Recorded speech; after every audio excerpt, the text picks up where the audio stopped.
Hello, my people. Welcome to New Fan Playbook, where we get to teach ourselves about the game of American football.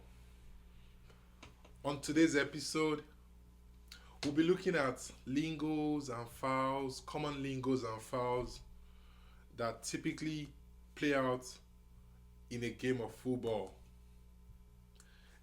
especially as we're getting ready for the Super Bowl.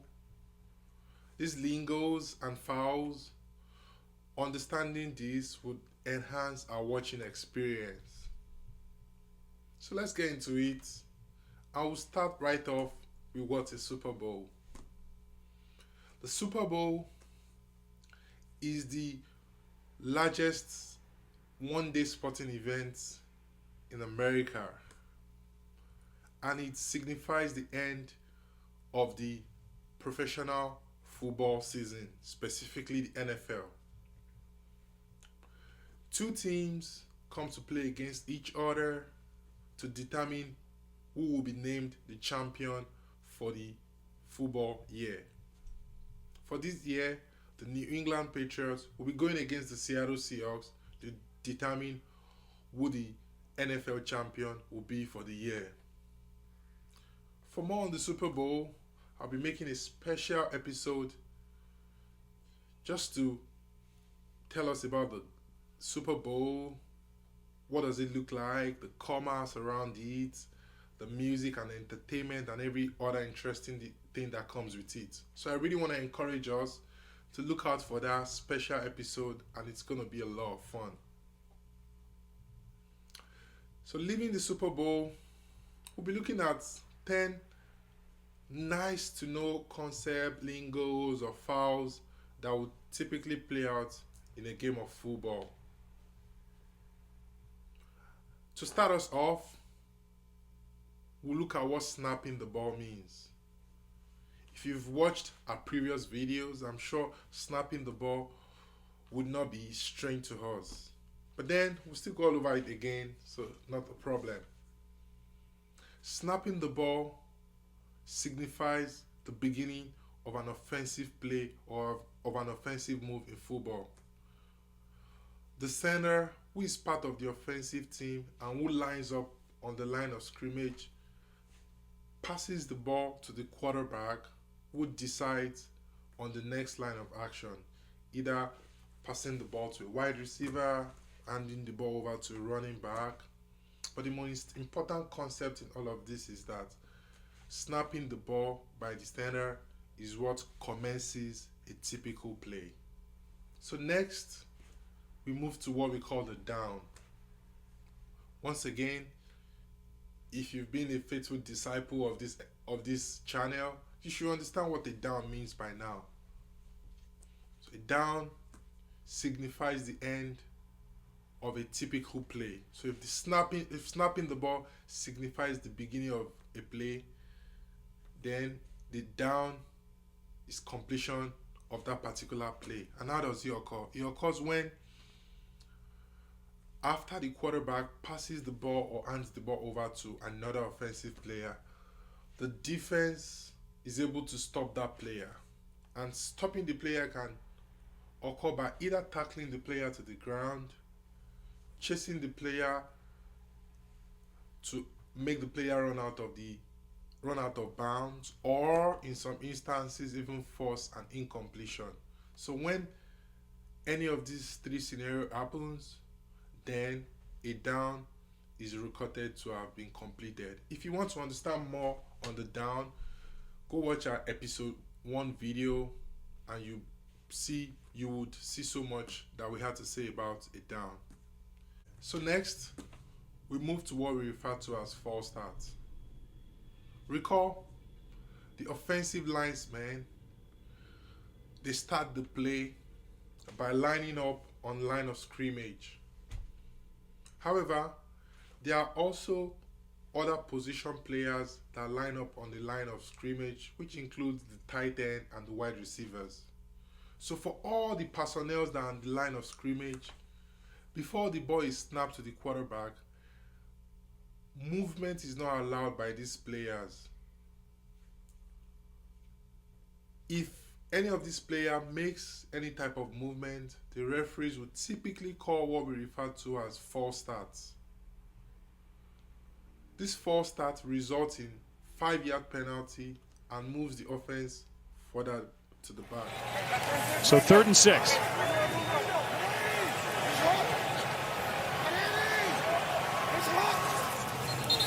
I'm going to give it right back.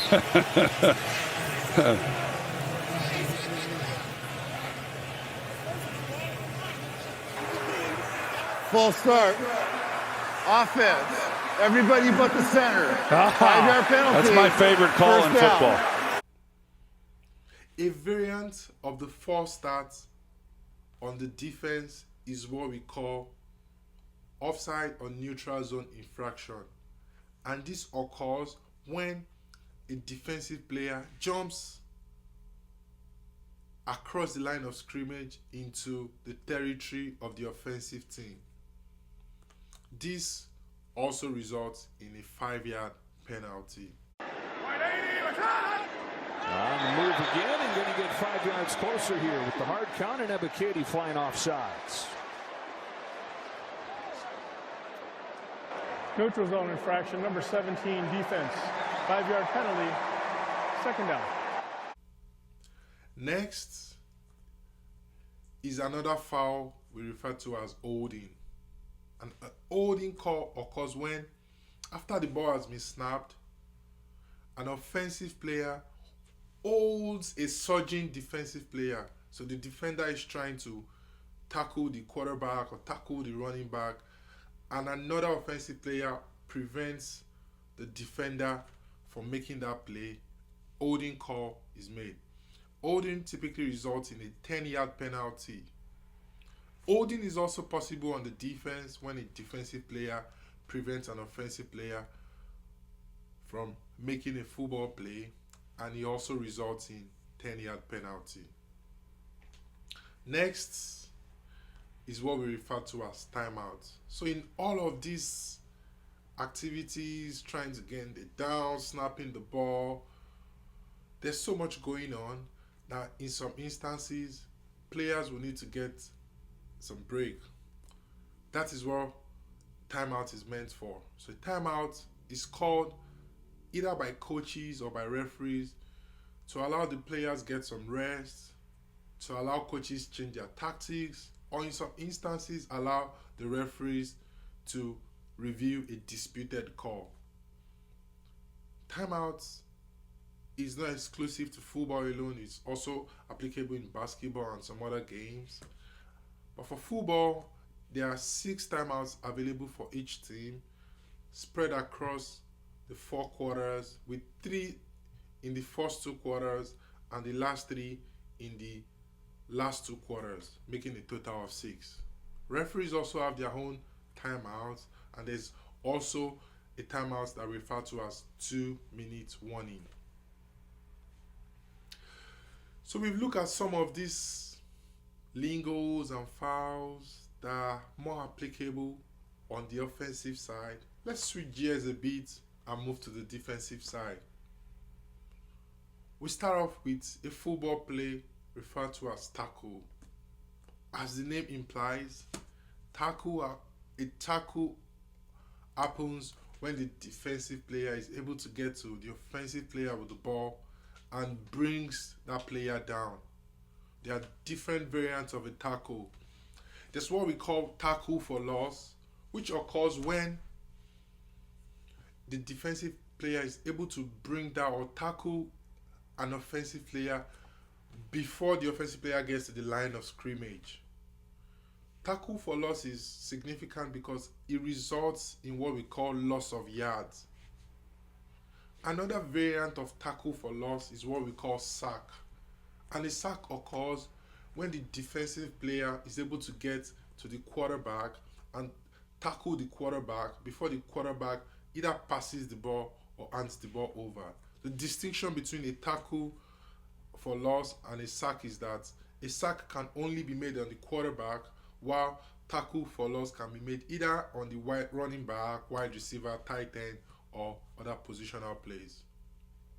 Next, we move to what we refer to as pass interference.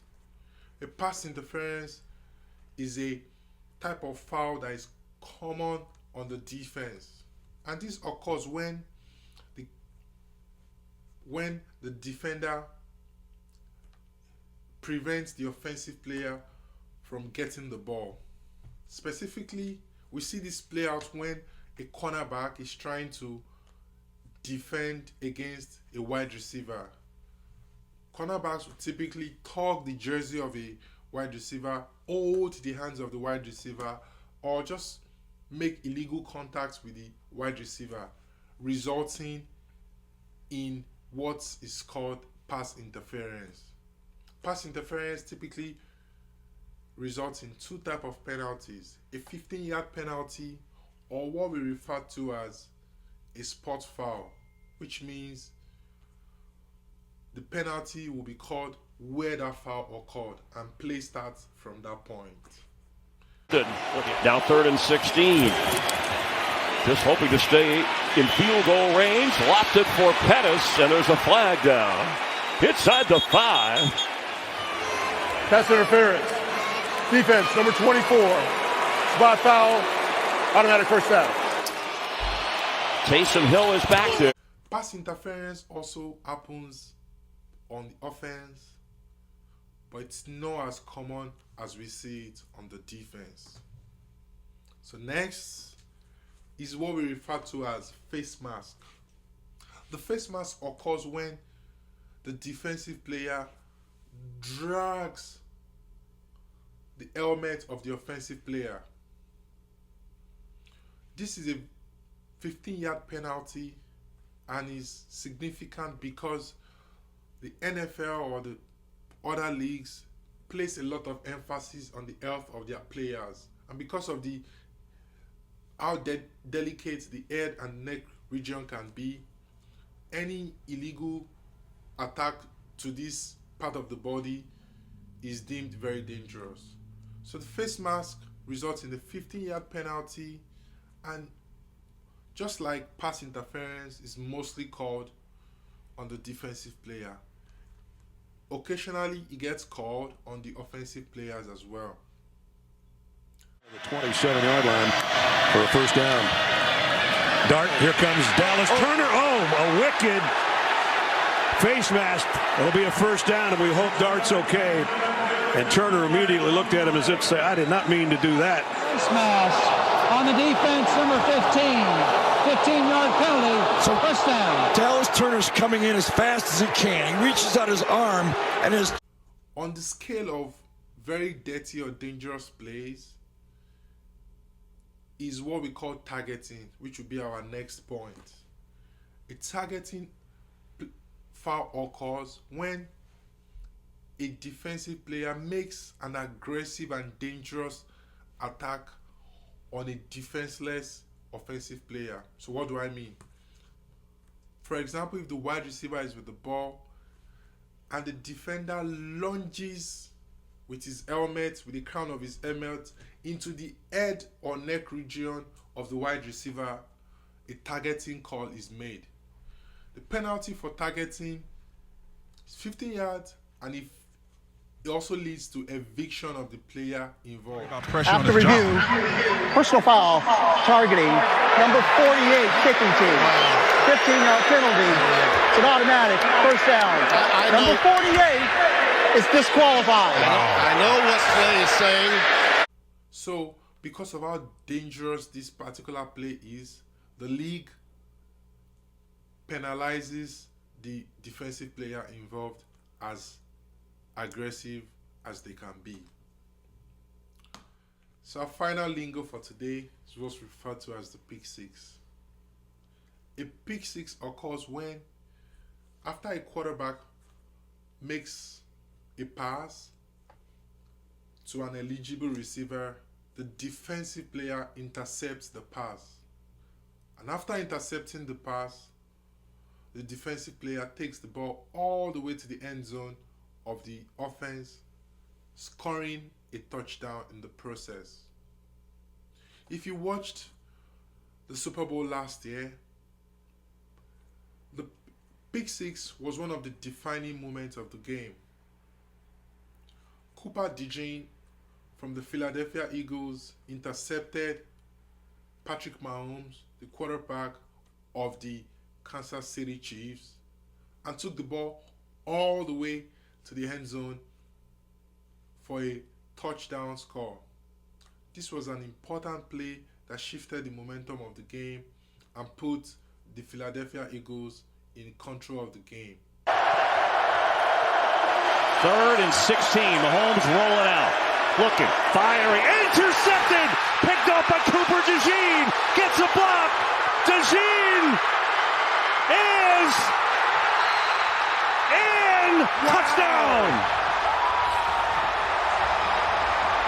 Patrick, one of the best in the world. They're just trying to get him out of the pocket to buy a little time, and he sees the crossing route coming to the left, but he loses track of DeJean as he kind of falls back and reads Patrick's eyes. You could see the break, and this young stud, Cooper DeJean, another rookie making a huge impact. The pick six is very significant and can be a moral booster for the defense. So we've come to the end of the popular lingos for today. I hope you were able to learn one or two things.